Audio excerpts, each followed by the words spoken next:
All right. Hello, everyone. Welcome, everyone.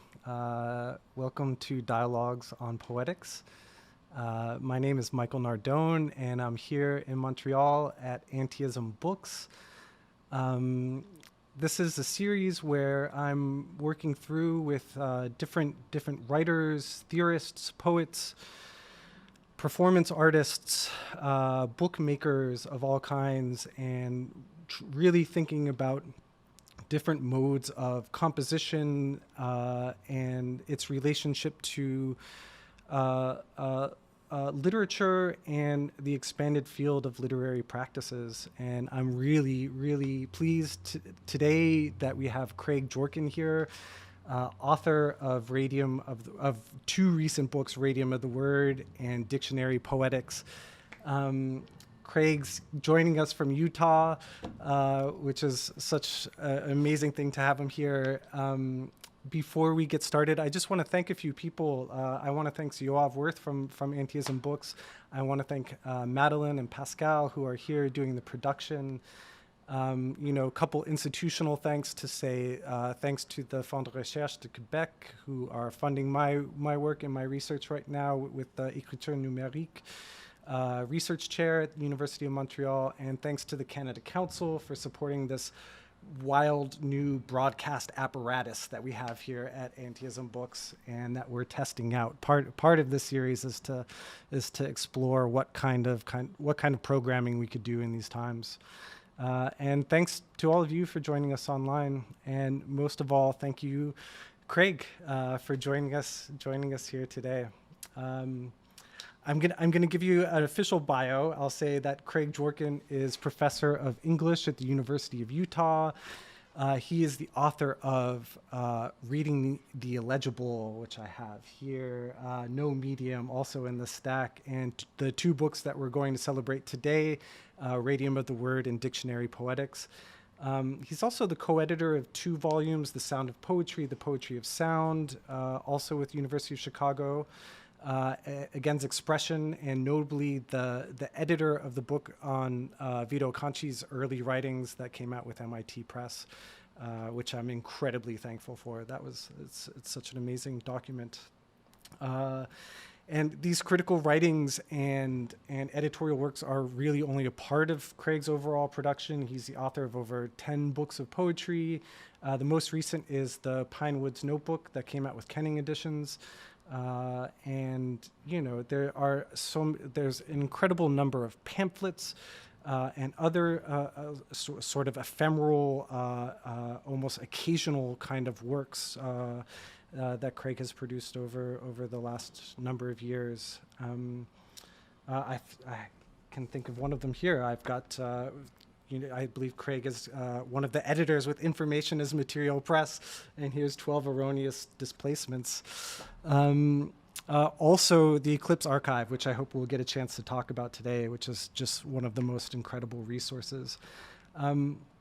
Craig's work has been central to my own conceptualizing of the expanse of poetry over these last 10 to 15 years. I think of him as being one of the most generous and generative readers of literature, and is always, I think of Craig as always working at this sort of limit or horizon, and doing the hard work of of reading, thinking with, reporting back from this limit and horizon, and this kind of work, it's just so exciting to read. I'm reading Dictionary Poetics and Radium of the Word. It just it's so exciting to see what criticism can be, what reading can be, and what the writing of criticism can be that's based in that reading. And yeah, I'm so thankful for all of that work, and I'm thankful for you, Craig, for being here today. So, hello. Hello. Wow, Michael, thank you. I am grateful. I'm grateful every time I get to hear you talk or read your work. So to get to talk with you about work, this is as good as my intellectual life gets. I'm really grateful for the invitation. Let me echo too, just before we get going, thanks to the crew there at Anteism for I can't keep my phone charged, so that they're making all of this work is really impressive. Yeah. I thought maybe it occurred to me that this is very strange and people don't do this, but I don't know why. I thought I would give just a little reading to get us going of excerpts from some of the work that I talk about in these two books. And I think this should become a sort of standard practice, maybe. I mean, every critical, scholarly, expository work of literary history contains the kernel of some anthology in miniature that one could project. And then maybe I'll say just a few words about how the books came about. And I won't. I should say I won't rehearse what's in the introductions, which make their own grandiose claims for the importance of these books. They have responsible, professional, serious, academic, requisite university press book claims and introductions, and not that they're necessarily false or insincere, but that's the official record. And I thought here in this venue, rather than sort of retell those retrospective claims with their pretense to coherence and confidence, I would tell you the more unvarnished truth that I could never put into a proposal or a letter to an editorial board or a pitch to an editor or something. And then we can go from there. Does that sound okay? That sounds amazing, Greg. That sounds Okay. amazing. Sword, etc., flat part of an oar, or calamity, sudden viodashing young fellow lent, gust of wind, forcible stream of leaf, air, blare of a trumpet or horn, blamable, deserving of explosion, as of gunpowder, blame, find fault with blight, censure, imputation of a blatant, brawling, noisy, speak ill, blaze, burn with a blameful, meriting flame, send forth a flaming light, less without blame, innocent torch, firebrand, stream of blamelessly blameless flame of light bursting out, actness, worthy of blame, coal blaze, mark trees by pabble, paring off part of the bark, mark, blanch, whiten, par out a way or path in this manner, boil, parboil, and skin as almonds, mark, made by parking bark from grow white, a tree white spot of the face of white, a horse or cow, pale, blancmage, blason, publish or jelly-like preparation of sea moss, proclaim extensively, herald, marrow root, cornstarch or the like, blason, embellish, adorn, art, eat of accurately describing coats of bland, mild, balmy, suave arms, blazonry, art smooth of delineating, or of explaining coats, blandishment of arms, coat of arms, art of expressing fondness, artful, bleach make pale or white caress, amenity, pleasure, grow pale, flatter, bleak, unsheltered, diso blank, white or pale, late, cheerless, cold, cutting, not written or printed upon or keen, bleakly, bleakness, marked, void, empty, vacant, pale, confused, unqualified, complete, blear, make the eyes unrhymed, paper, unsore and watery, becloud, bedim, written upon, form not filled in, observe, inflamed and watery lottery, ticket which draws no prize, dim or blurred with inflammation, empty space,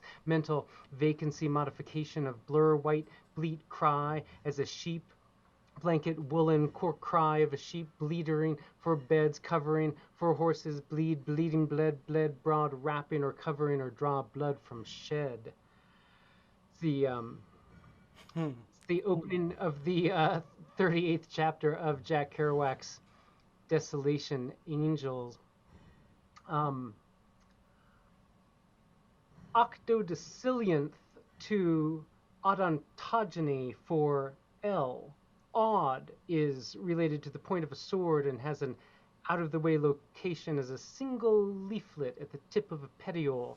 Used as a fragment, this position becomes a euphemism for God. The outside dimension, reading I, U, N, W, K, Ni, B, T, I, E, A, V. Si, Woro, H, Liafao, O, F, K, Ig, Ow, T, Pa, K, R, A, Kum, T, Gl, I, Yo, E, U, E, Ug. Armenian to arose for M, relationship of hip to cube. Helmet, isometric pentrose. Gorget, distal row of tarsal bones. Shoulder piece, erect spath spadex. Palette, conical sac. Breastplate, refuse coal screenings. Brassard, points of attachment for the spat. Elbow piece, perigee stelly. Skirt of tasses, teleost sea breams. Tuile, olivine stimuli. Gauntlet, cage birds with lime and salts. Cuisse, rugose nutlets. Knee piece, perche apollon. Jambeau, concentric Shelley. Sabaton, flagella, dog bone. So two poems from Tina Dara's On the Corner to Off the Corner. And maybe a poem from Peter Inman's Uneven Development. Hatterdrobe, quote, drith black.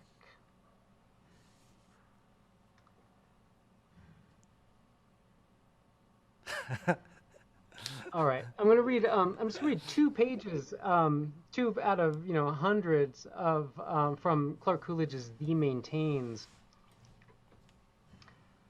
Presses for shrub booms ring, cacao, a word cake broken by packing fop lobe, verb doctrine cells letter, amend choice lymph bay, becomes one with its one, seems bobcat harp dispersal, class-shaped sap as jut dulge, just takes mean act done, grant out axis, maze being slug in posse, tied at length, utter rockers, puck robin thing, with title hocus goal chat, sometimes which as that is all, cylinders some book, not hobble, collide by him, move tissues a pitcher hive, woody grape, high-low accord stalagmite bars, nurse contains biotite, soft or lead, a runic fur, lifelike fur thief spring, a bulbous forks tin in seal bow farthest lycee plant of paw tumult, cigar of a shock of an oar, rag stamps, fit pan, lieu of a palm, resting the shrew sheet nebula, tonic, roams, tallow of the greeter, hydrus in full great goad dock piso aluminum, table, rotary sack, pertains beam like speck, bean, a traduce leaves bread, a blade mote, Alexandrin pin, cubics his hence, ganoid lemon, which tolls a rate cut, Tommy tone cuts over larvae, a stoke, a tassel stalk, rootstock shelf-like mallard shellac, also dog tent, left twinner sugar upon which measures a din, convent, reflex, bobolink, wind concrete, hydromel acumen is on notes or rests, a yard stop,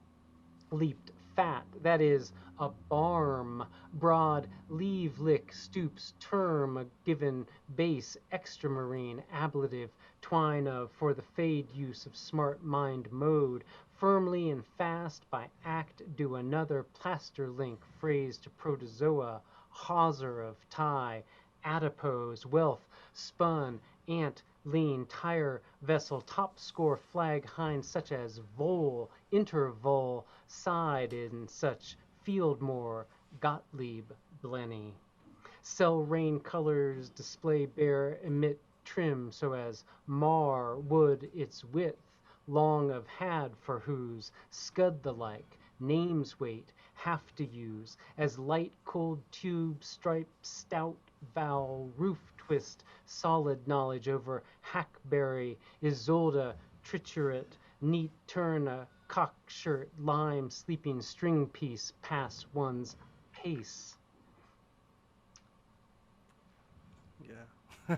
And maybe, all right, I'm gonna do two more. Maybe this is the opening. This is the opening poem in Lynn Haginian's Writing is an Aid to Memory.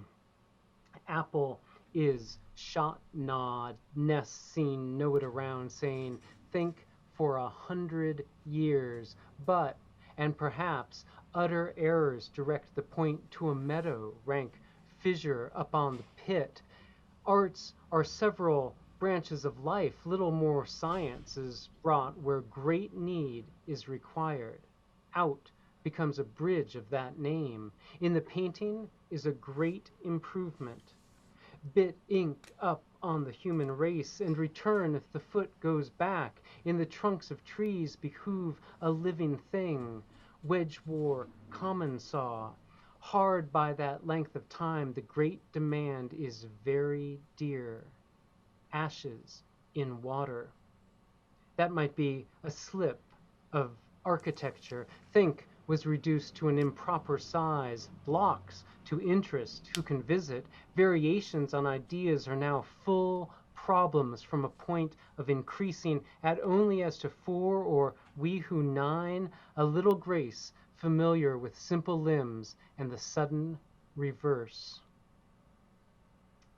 And I'll just stop with the very end, just the last couple of pages of a long poem by Norman Pritchard.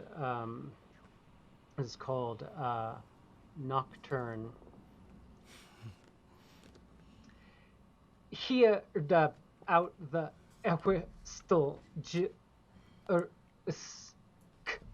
ept edda lung the flea it's the smitta when derso fa lu st l ost ma I'm may medge the efflun deringe abel iftu scat territhill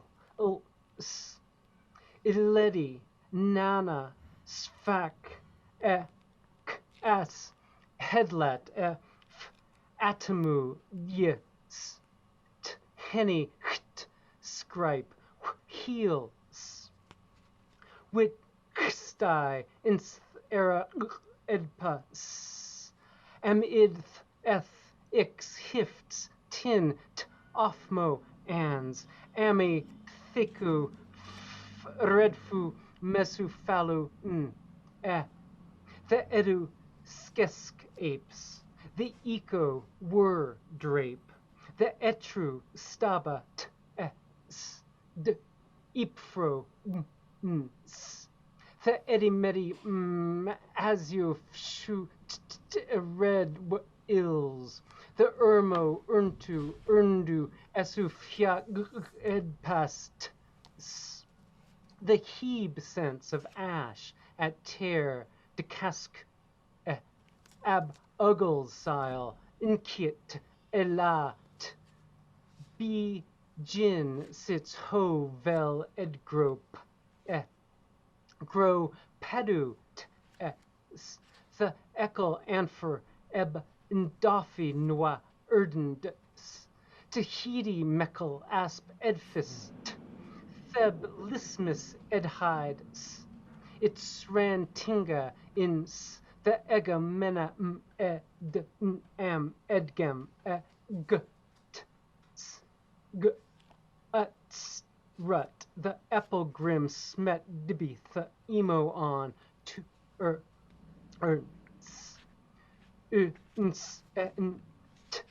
ella terra igro anus capes wahird ream sand is hesma etha erga That too goes on for a couple pages before it comes to that conclusion. Um, I'm reading with you. You'll know where I messed up.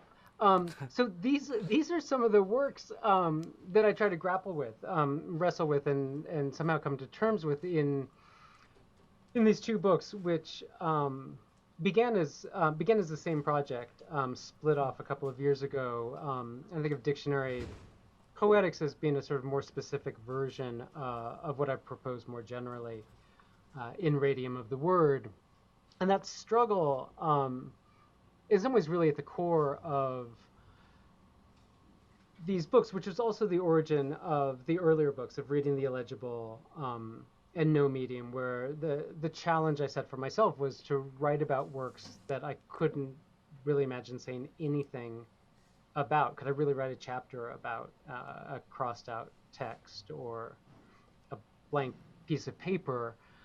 And there's obviously more linguistically going on in these poems, but the challenge to myself was the same. Could I write a full, serious, scholarly, professional chapter about these texts, these were the most restive, recalcitrant, opaque poems that I knew, but which I didn't even know how to go about reading. And I think, as with those earlier books, could I do it without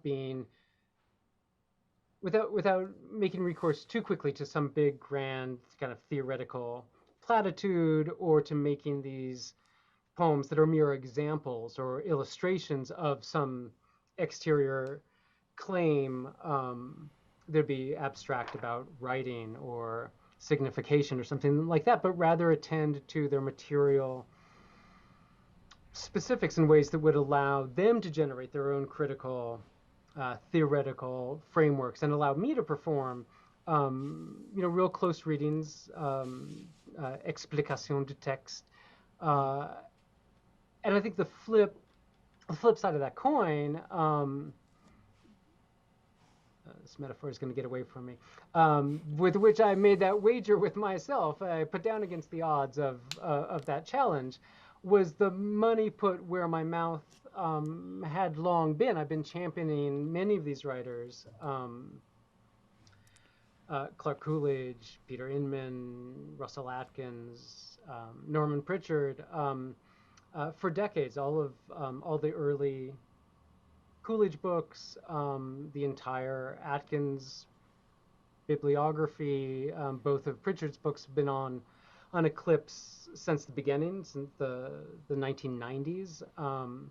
So since the 20th century, I've been haranguing people about how great these poems are, and I've been urging students to write about them. I've been putting them on exam lists and syllabi, and in some ways these books were the moment where I thought it was time to say, okay, Dworkin, you think these are so great.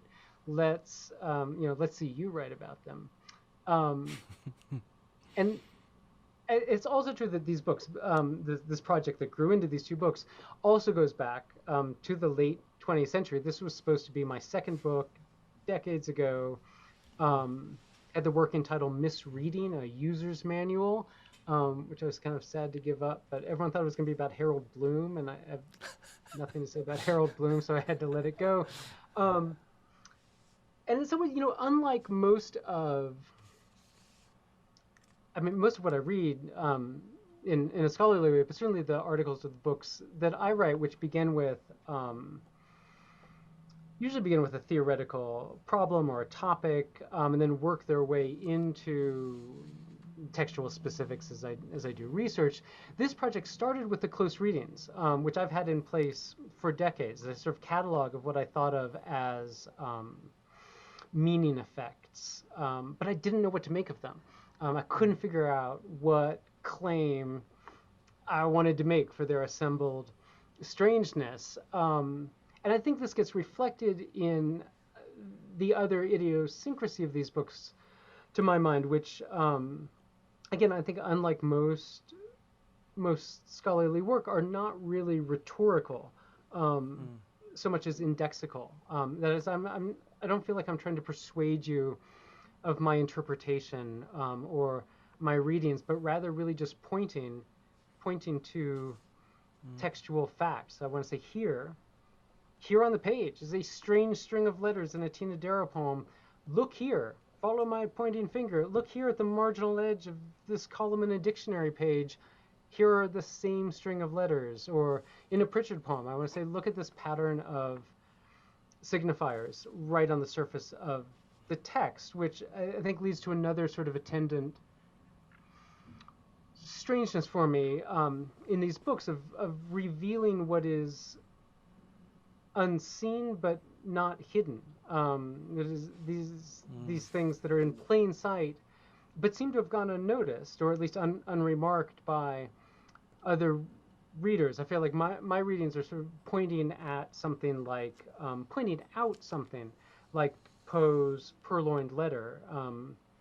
It's invisible, but it's right there in plain sight. And so maybe the last thing I'll say, and then we can talk, is I'm actually profoundly uneasy with that gesture of pointing out, of revelation. I feel like in pulling back, the curtain and pointing at the Wizard of Oz working the levers behind the syntax of these texts, that I risk dispelling the very illusions that made these texts interesting to me in the first place. That they were spoiling the magic that they seek to explain, and that the point of these mysterious, opaque poems may be the seemingly impenetrable screen that they generate, not what is behind it, even if I can manage to pry that back and reverse engineer their textual technology and demonstrate the ways in which these poems that at first appear to be discontinuous or nonsensical can appear suddenly logical and consistent and rationally structured and formally coherent when read with the right kind of surface attention. So that they make the books have made me realize and worry a little bit that failing poems may be the cost of succeeding in understanding their poetics. Okay, that's enough of me talking. That's an amazing place to begin, because first of all, thank you for traversing the anthology that isn't included in these books. I think it's actually incredibly helpful. And then also thinking about your position in terms of the way that you're engaging with and this kind of, it's interesting to just pick up on what you said last first. There's your worry about the indexicality or revealing the magic. But something that happens in that act is you show praxis. You open up praxis for poets, because I've spent I spent so much time with Kerouac when I was in my early 20s, as one late teens, as one does, and I've come back to him again, in terms of they've just published a lot of his writings in sort of Quebecois jargon, essentially, his oral understanding of his mother tongue, essentially. And when I read that, when I come across that chapter from Desolation Angels, and you discuss you frame that sword chapter within the framing of his understanding of the dictionary, it reveals so much about his practice and how it evolves over time, and it's an incredible thing. So, I wonder if you can speak to this fascinating thing that in which one often thinks of poetries of radical form as being apolitical, like pure abstraction, unengaged with social and political contexts. you know, and something that's so exciting about these works, and I'm thinking specifically of the Atkins. Your chapter on Atkins is exceptional for that, but and Inman as well.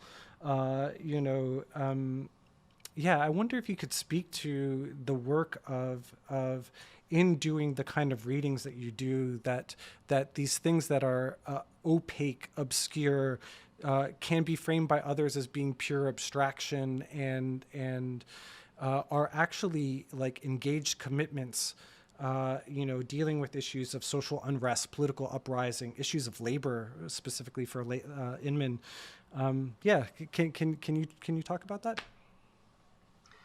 Yeah, I think you know, this comes from me. I think from thinking of both, and obviously people could define these other ways, and that'd be fine. But for me, thinking of both poetry and politics as events, as structures, rather than messages, as something done or performed or enacted or taking place, rather than something communicated. And you know, part of this just is my formational conception of poetry, coming from book I picked up by chance at a used bookstore when I was in high school.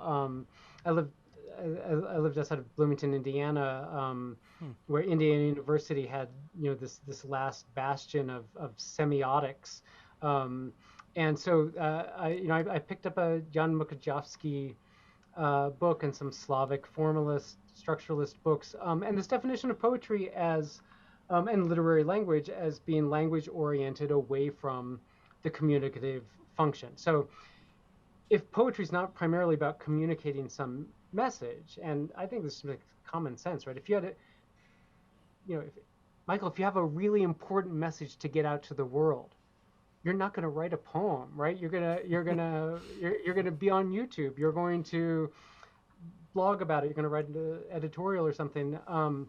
So it just seems in the common sense way that looking to the message for the politics isn't a likely strategy, and that we don't tend to ask the right questions at the appropriate level. So it seems to me that the politics of the form is the obvious question to ask. And I think I get this also from poets, or from John Cage, from thinking about what he adopts from Stein as composition as explanation, something like his lecture on the weather, or Stein's patriarchal poetry. I tried to, when I first read it, and I tried to figure out what her message was about patriarchal poetry. It doesn't work out. But once it occurred to me that maybe she is performing the message rather than communicating the message, then things started to fall into place. That's where I think that's what's behind where I go to look for those questions. And I also, this is a separate point, but it seems to me that in a world of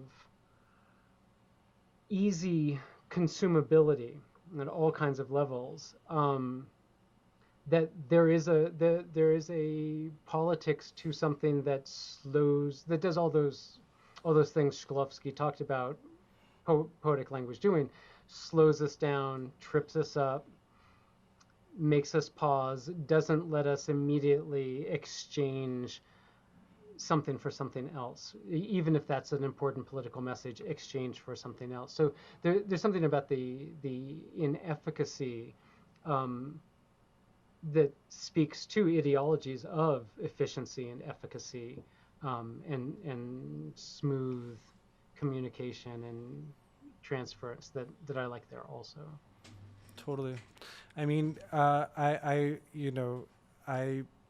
took a lot, Peter Inman, P. Inman is somebody that I've thought about for years, and always found to be one of the strangest poets I've ever come across. And yeah, I mean, you put so well knowing that he's somebody who's worked on labor issues for a number of years, for a number of decades, and part of the reason I love Inman's reception in Vancouver from all of these, also poets like Vidver and Roger Farr who are thinking about issues of labor and work, Yeah, I don't know. It's so amazing to think about these works that have create a new form of exchange, or stop an exchange, or stop a circulation of understanding, and to frame that within something that you touch on often in both works is this idea of enactment, and what these books are what these works are doing is enacting a political formation as opposed to describing it in its contents. I mean, they are describing it in its contents too. It's tricky because the contents actually are describing a thing in a certain way while enacting it. So I want, I have a number of different things that I wanted to think about, the methodology of these books, I found incredibly, I found your work on Kristeva to be fascinating, and this position of intertextuality, I'm really, I don't know. I would like to hear you talk about, and this is something that is definitely framed within a academic form or discourse, but you in dictionary poetics, in the introduction, you talk wonderfully about how you're not doing close reading or surface reading, you're not doing distance reading, but there's a specific methodology of reading that you enact throughout these books, and I would love to hear you say something about that. And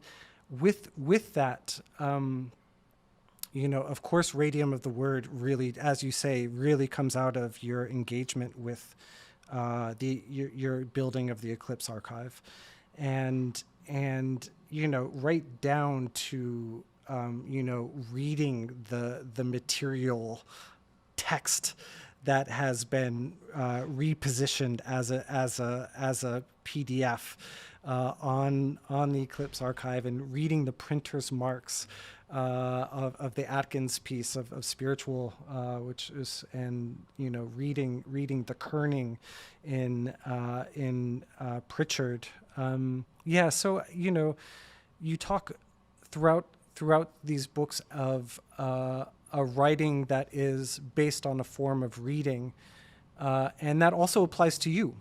And so I want you to talk about the methodology and the form of reading. Yeah. I mean, my sense is that I'm probably the one most blind to my own methodology, though. I try to pitch these books as being about methodology. In some ways, I think of these. I think of my reading, and in fact my entire experience of language as something restive and difficult, and slowing and tripping up, as coming from the fact that that I'm dyslexic, and so I think in some ways that what these are just sort of mirrors onto the failings that my brain encounters as it simply tries to read, and that so I'm making the most of that, with the hope that in the way that a non-native speaker can see formal patterns in a language that they don't know well, that native speakers can't even see or hear. I like to think that my slow tripping up over individual letters and patterns, and mispatterning and over-patterning, gives me a certain access to things that fluid native readers maybe move over move over too quickly. The other that's not really an answer. The other the methodological part that I really worry about is my recourse that's always been there, and in these books it's really unabashed, to etymology. And this goes back to an argument I had with my dearest friend back when I taught at Princeton, and she'd just be sort of apoplectic and enraged at my work, because she said that words don't carry their history with them, that the etymology is not actually part of the word in a text. And and this is part of my interest in dictionaries. Yeah. In both books, and part of what I'm not sure that etymology carries its weight with it, as words get used. But what I do like about dictionaries is that they suggest the kinds of affiliations of words with other words, whether it's the ordering of the dictionary just along that pure chain of the signifier. This is part of what I like about prose typography. It brings words together that syntax and grammar and the units of rhetorical units wouldn't put together, but typographically you start to get words right up next to each other that shouldn't be next to each other grammatically. In the dictionary you get these rangy, rowdy histories of words that suggest that words do things irrespective of our will, or our intentions, or what we're trying to communicate. And so that even if it's true in some linguistic sense that etymology is not actually part of the given use of a word, I like that the dictionary starts making connections and affiliations and histories, regardless of what we're trying to say with that word. That it's gonna do more than we can contain. That's great. That's great. I mean, you do such incredible work. You do such incredible work revealing these kind of infrastructures that exists in these texts, that they aren't just like this, personal, spewing or something like this of language, that they are actually in methodical, ludic, ways of people charting out their understanding of a book, like a user's manual, or in the case of Virginian, or I forget some of the source text for the Coolidge, but reading that Kerouac text and seeing that Kerouac text beside the actual page from the specific dictionary that he was using. It was revelatory. That I am enthralled by your revealing of that magic, in a ways, because it actually further enchants me with the writer, when I get to see that sort of revealing, which is really wonderful. I wonder if we can talk a bit about bridging from intertextuality to intermediality. And I wrote you a little bit of a note last night, that I'm reading. I read your two books alongside of Anthony Reid's brilliant new book. I don't know if you had a chance to see it yet. Not yet. Yeah, it's Soundworks. It's an incredible book, and one of these books that reinvents media theoretical approaches to poetic practice in a way that is exciting.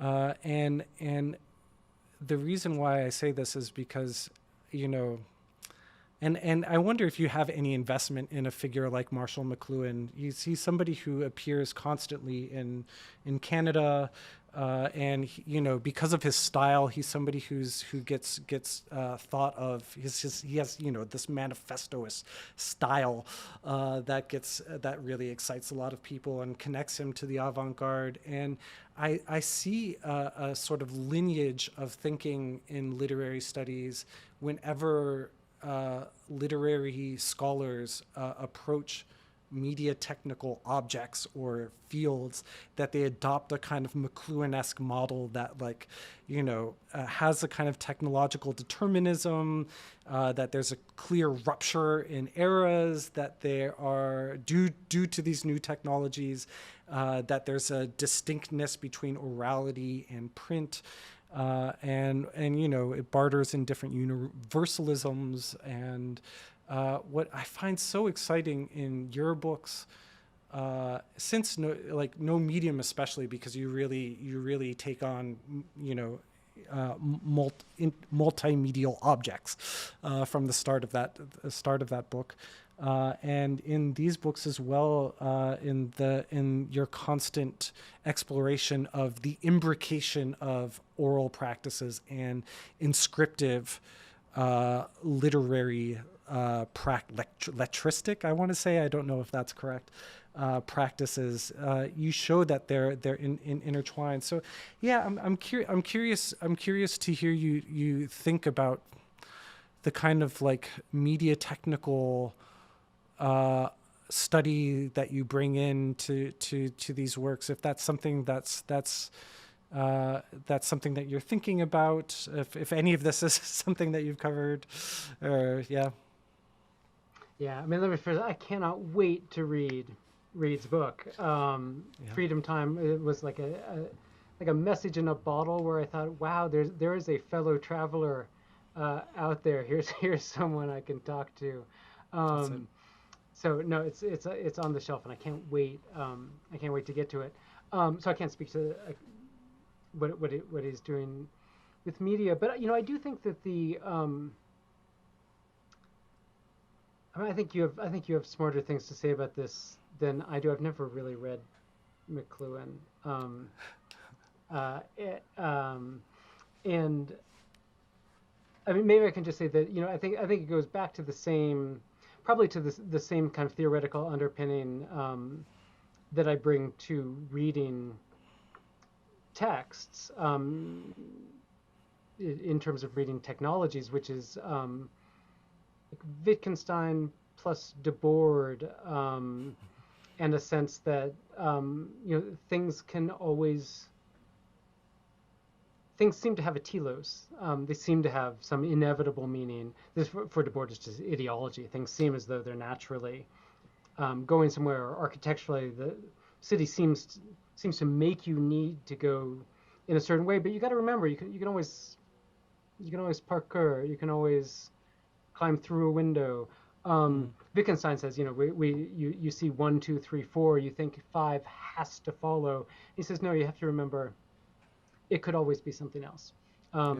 So the idea that there would be one,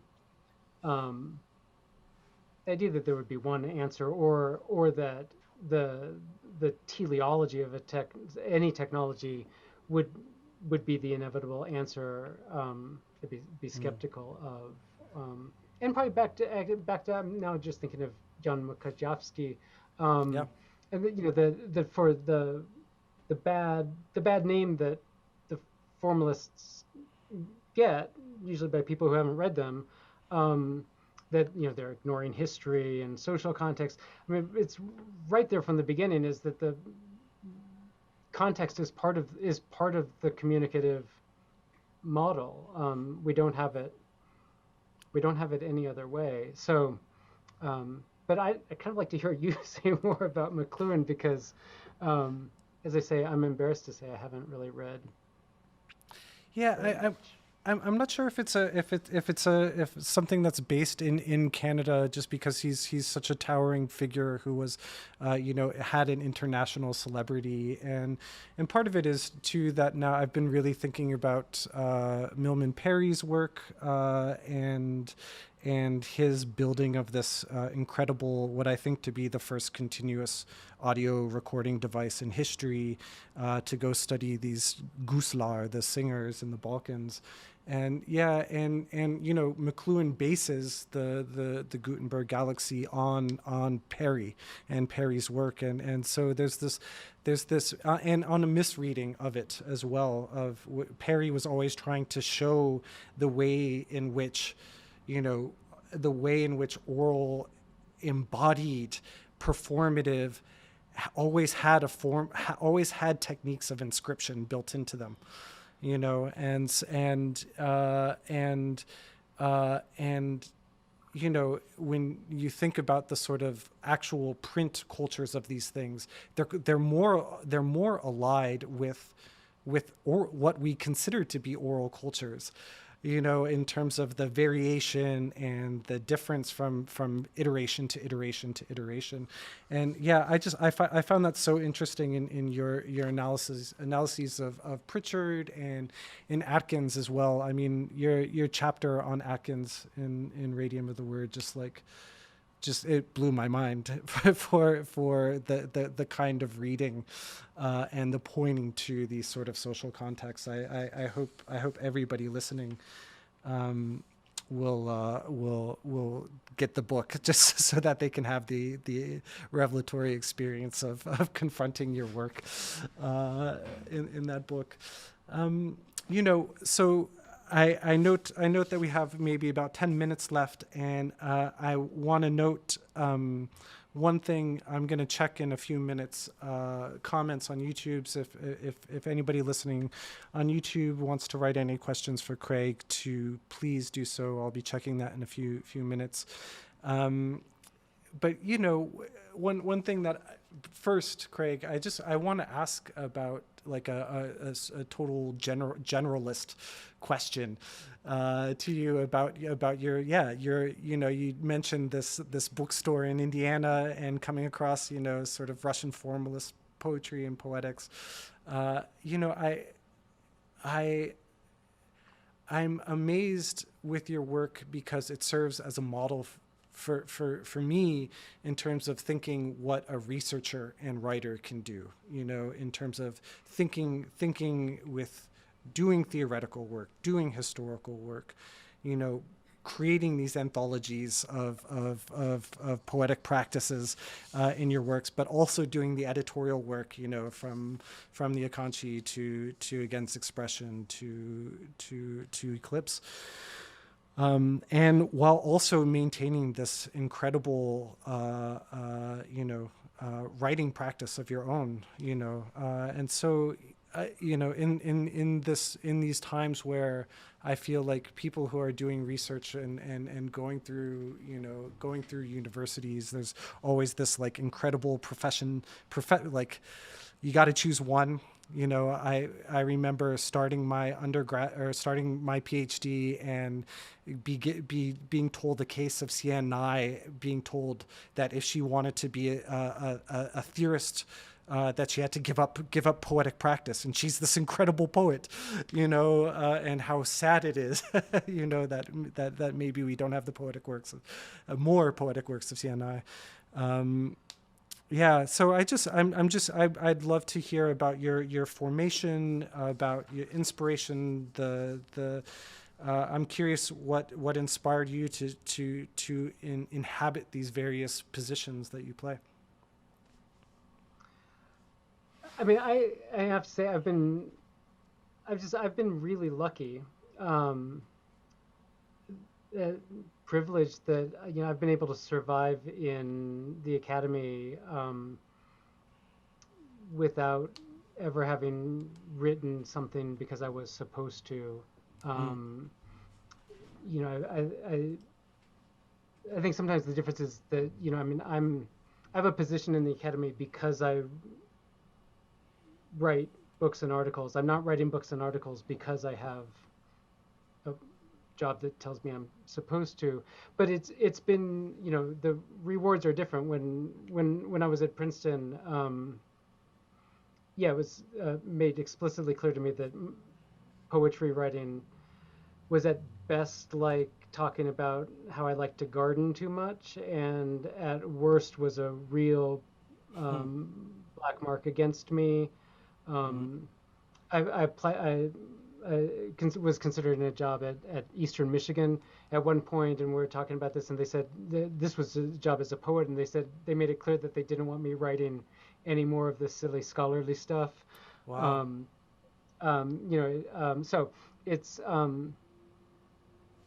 I've been lucky, and I've always done sort of the same thing. I think and I think it's that the models for me, I've also been hindered. I mean, so I'm hindered because I don't know people like McLuhan like I should, or I don't know 19th century American literature, just because I really wasn't trained in an English department in the way that most of my colleagues were, and that a lot of my models for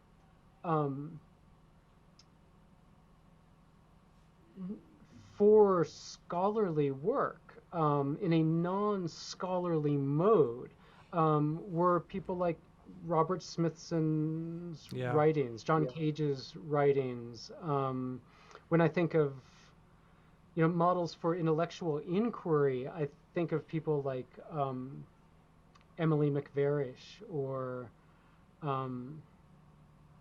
Michel Serres' Le Parasite, or Derrida en Ponge. One of my favorite books of all time is book and installation and video by Matthew Buckingham and Joachim Kuster, called, let me get the name wrong now, I think called Sandra of the Tulip House, or How to Live in a Free State. These Danish American video installation artists, Susan Howe, Gertrude Stein, frankly. But maybe the other thing to say though is that there are there are a lot of academic university press books that inspired me, and I could name some of them, but I think what's interesting to me about histories, and this is what I learned about literary history doing the Akanchi, and I think it's also true of the kind of intellectual history for critical writing, is that it's not the obvious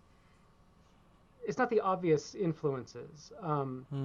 Marjorie Perloff was my professor when I was an undergraduate. Johanna Drucker. There are obvious lineages that you would draw from my work. But I think it's the unexpected ones. Michael Fried,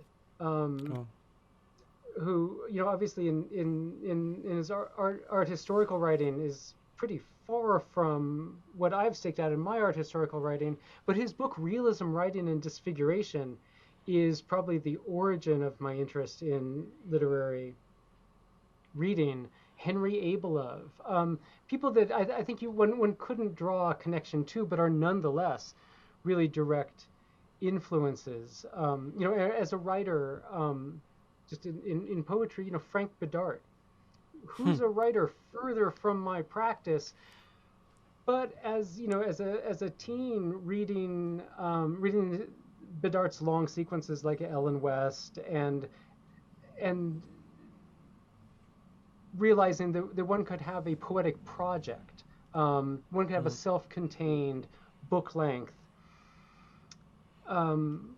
project, and this is just the happenstance of biography, right, of what you happen to read when, but conceptual writing, Charles Bernstein's humorous inclusions of reviews about other Bernstein books in a poem, or letters to another Charlie from camp.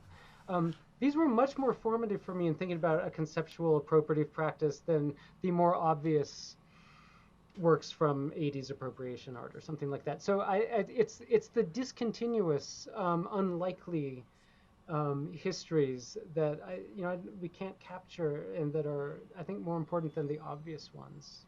Yeah. Maybe.